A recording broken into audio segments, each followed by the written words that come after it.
बेटा जी, कैसी चल रही है पढ़ाई? भाई हर दिन एक एक दिन ऐसे कट रहा होगा तो आपको भी अंदर से कुछ कुछ हो रहा होगा ना।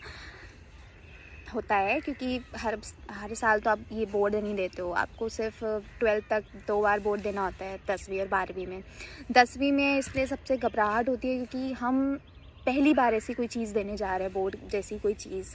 12वीं में तो आदत हो जाती है तो इतनी घबराहट नहीं होती है, पर कोई बात नहीं, प्रेशर लेने की बिल्कुल ज़रूरत नहीं है। नहीं आ रहा है कोई दिक्कत नहीं है, होता है। मेरे साथ भी हुआ था, मेरे बैचमेट्स के साथ भी हुआ था, मेरे फ्रेंड्स के साथ भी हुआ था, सबके साथ होता है। It's a very common thing, ठीक है। स्ट्रेस हार्मोन रिलीज़ होते हैं जब आप इस चीज़ की प्रिपरेशन कर रहे हैं और आपको पता है कि 1 महीने बाद पेपर आ रहा है और कभी कभी तो होता है ना, कुछ भी नहीं पढ़ा भाई, हमने तो कुछ भी पढ़ा ही नहीं, हम क्या लिखेंगे बोर्ड में। लेकिन टेंशन लेने की ज़रूरत नहीं है, 1 महीने भी अगर अच्छे से पढ़ लोगे तो 80 से ऊपर परसेंटेज आएगी ही आएगी। लिख के ले लो, ठीक है, लिख के ले लो। अगर 1 महीने अच्छे तरीके से, ढंग से, बढ़िया से, लगन से पढ़ लिया तो 80 के ऊपर परसेंटेज लाने से आपको कोई नहीं रोक पाएगा, बिलीव मी। अब मैं ये नहीं कहूँगी 1 महीने पढ़ के आप 99.9 परसेंटेज ला पाओगे, आप 99 ले आओगे, आपको टॉप करने से कोई रोक नहीं सकता। नहीं, सबको पता है कि टॉपर बनने के लिए डे 1 से मेहनत करनी पड़ती, भले आप 1 घंटा पढ़ो, आप 2 घंटा पढ़ो। मैं उन स्टूडेंट्स के लिए बोल रही हूँ जिन्होंने अभी तक कुछ भी नहीं पढ़ा, उनको कुछ भी नहीं आ रहा है, लेकिन आप तब भी अगर लगन से अभी भी 3-4 घंटे बैठ के 1 महीने तक रेगुलर पढ़ लेंगे तो आपको 80% से अबव परसेंटेज ही मिलेगी, ठीक है। Whether you are from ICSE board और CBSE बोर्ड और UP बोर्ड और स्टेट बोर्ड, हर बोर्ड्स के लिए ये है, ठीक है। चलो स्टार्ट करते हैं विदाउट वेस्टिंग टाइम।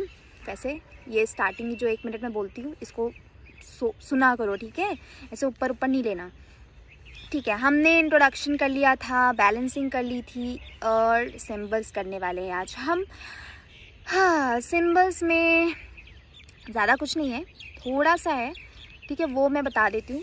देखो, सिंबल्स में 3 सिंबल हम यूज़ करते हैं, 4 यूज़ कह सकते हो। एक पहला तो S यूज़ करते हैं, आपको दिखेगा ऐसे ब्रैकेट में लगा हुआ दिखेगा, एक L से ऐसे लगा हुआ दिखेगा, ठीक है, और आपको एक और दिखेगा AQ और एक G से दिखेगा।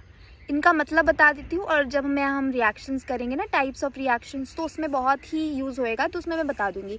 इसको लिख दोगे तो एग्जामिनर पे एक अच्छा इंपैक्ट पड़ता है भाई, कि अगर आपको कोई सॉलिड, आपको पता है कंपाउंड सॉलिड, आप रिएक्ट करा रहे हो, प्रोडक्ट बनवा रहे हो, आप लिख दो ब्रैकेट के अंदर सॉलिड भाई, है ना।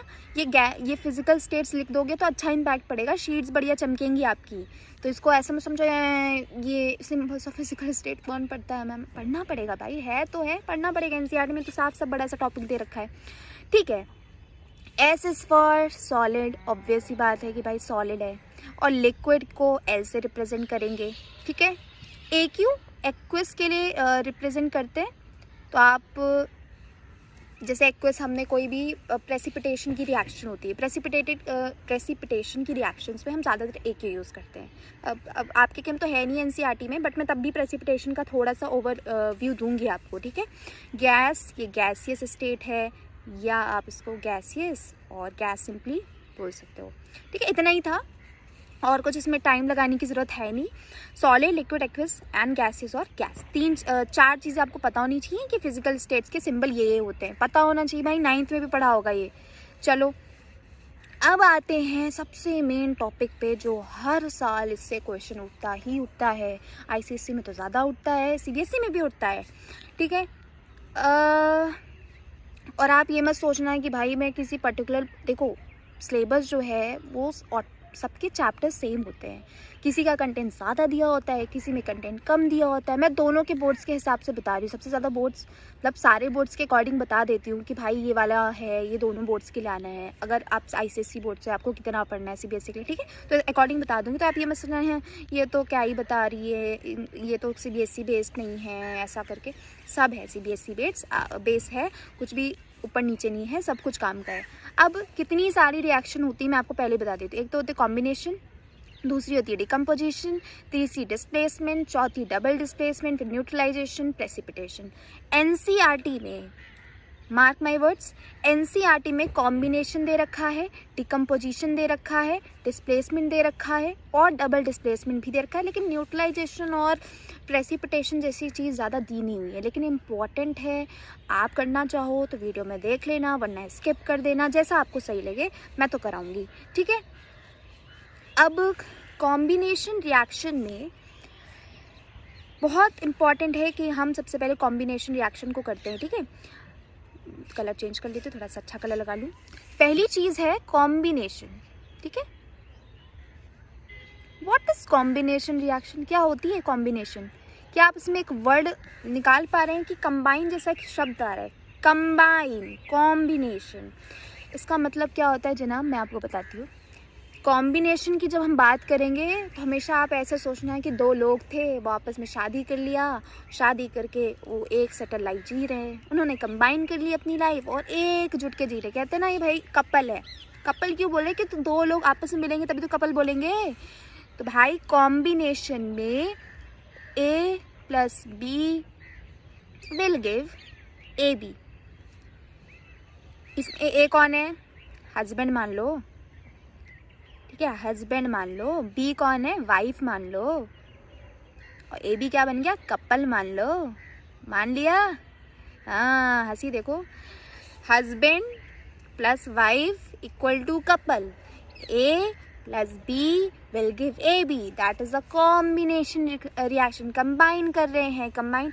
अच्छा, कभी ये देखा है कि कंबाइन करने के बहुत सारे तरीके होते हैं, है ना। कभी आप अपने फ्रेंड से कंबाइन करके एक बढ़िया सा ग्रुप फॉर्म कर लेते हैं, that is also combination thing, है ना। केमिस्ट्री में भी यही चीज़ हो रही है, कॉम्बिनेशन हो रहा है ना।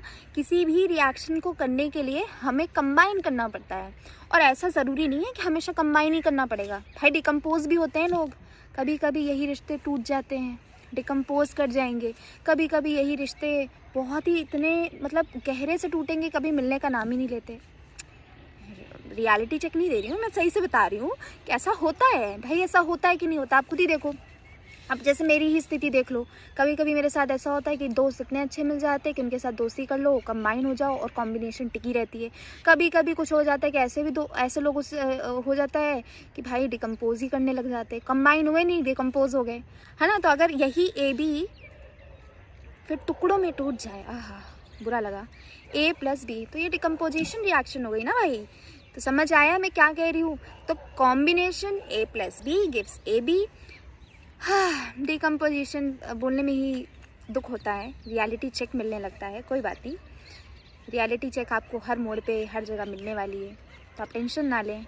अभी आप सिर्फ 10वीं में हैं, जैसे जैसे आप अपनी क्लास को, अपना लेवल हायरार्की बढ़ती रहेगी ना, तब तब आपको रियलाइज़ होगा कि 10वीं की ज़िंदगी अच्छी थी, है ना। होता है ऐसा, ठीक है।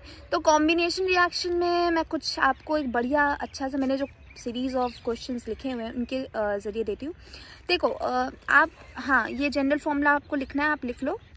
मैंने यहाँ लिख देती हूँ। ये जनरल फॉर्मूला था, ये जो हस्बैंड वाइफ वाला एग्जांपल दिया,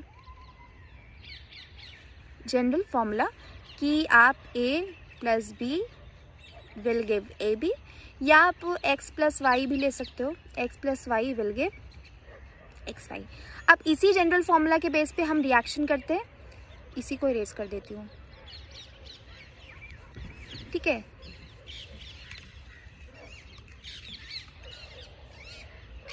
अब पहली रिएक्शन है, आपने सुनी होगी, वाह चिड़िया गई भाई ऊपर से। Carbon plus oxygen will give क्या? कार्बन को जब ऑक्सीजन के साथ कंबाइन करोगे तो ये क्या है, क्या बनाएगा ये बताओ। व्हाट इट विल फॉर्म, ये बर्न करेगा। आपने सुना होगा ना, कार्बन आप जब ऑक्सीजन के साथ बर्न होएगा तो वो कुछ फॉर्म करेगा। वो फॉर्म क्या करेगा, आप खुद दिमाग लगाओ भाई, हर चीज़ मैं ही नहीं बताने वाली।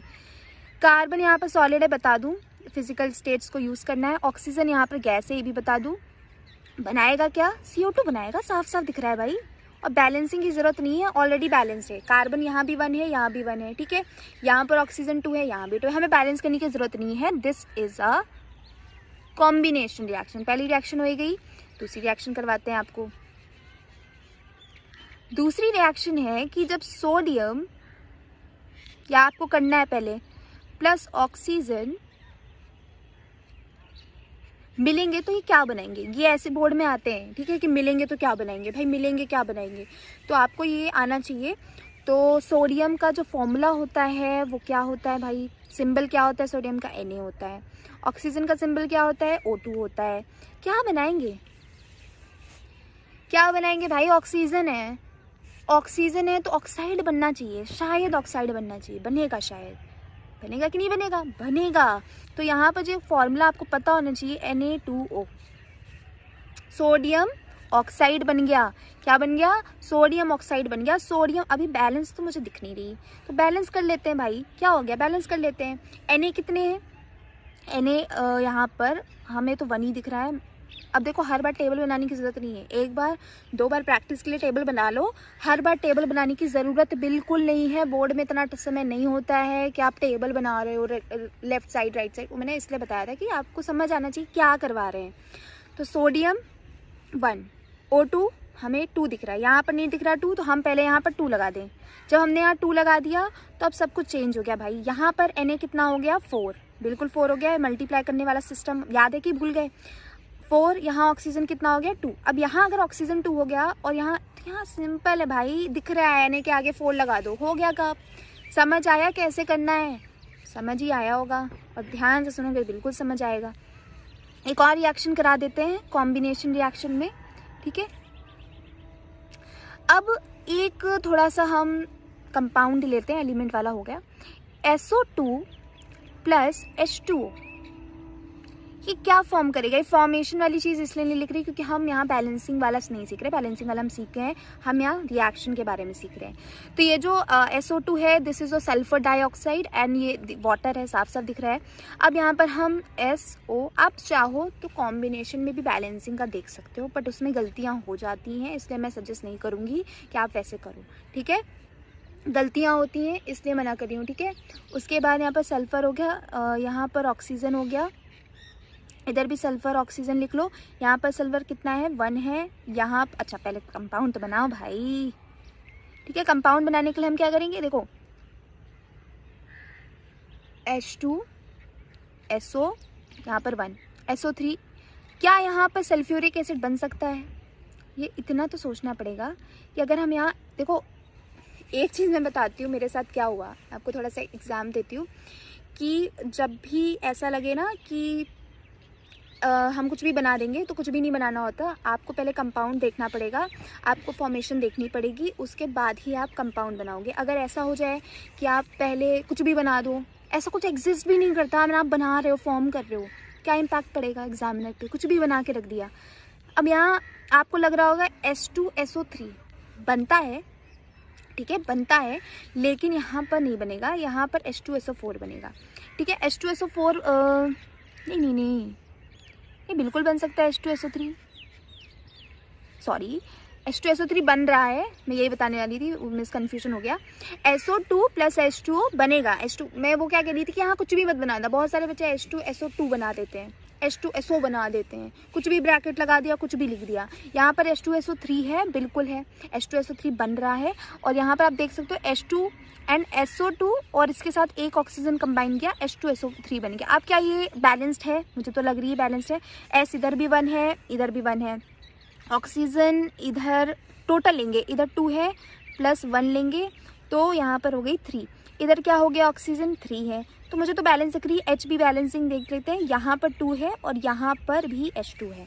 हाँ, अब इसका जो फॉर्मूला होता है इसको कहते हैं सल्फ्यूरस एसिड। क्या बोलते हैं, सल्फ्यूरस एसिड। तो सल्फ्यूरस एसिड स्पेलिंग आती है आपको कि नहीं आती है,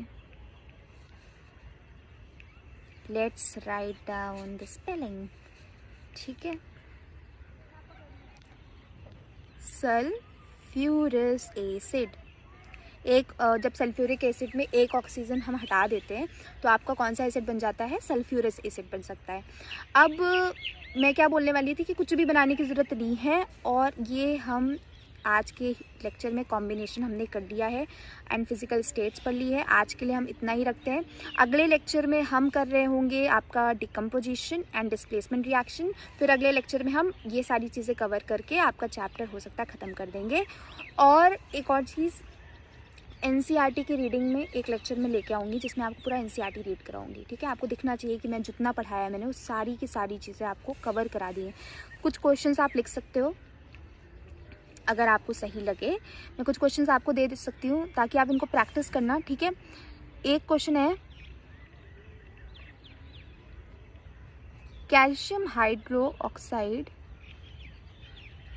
plus carbon dioxide will give 1-2 plus balancing भी आपको इसकी करनी है। ये आपका होमवर्क रहेगा। अगर आप वीडियो देख रहे हैं तो आप इसको सॉल्व करके लाइएगा। अगले लेक्चर में हम इसको प्रैक्टिस कर लेंगे। और कैल्शियम हाइड्रोक्साइड का फॉर्मूला पता होना चाहिए, कार्बन डाइऑक्साइड का फॉर्मूला पता होना चाहिए। थोड़ा दिमाग लगाना पड़ेगा कि क्या बनेगा, तभी आएगा। और कॉम्बिनेशन रिएक्शन है, और एक और चीज़ नेक्स्ट सेक्शन में बताएंगे कि कॉम्बिनेशन रिएक्शन में और कुछ होल होता है, वो मैं अगले लेक्चर में क्लियर करेंगे। आज के लिए इतना ही। बढ़िया तरीके से पढ़ो, बोर्ड की टेंशन लेने की ज़रूरत ज़्यादा नहीं है। पढ़ते रहो, अच्छे ही नंबर आएंगे। समझ रहे हो कि नहीं? चलो बाय बाय।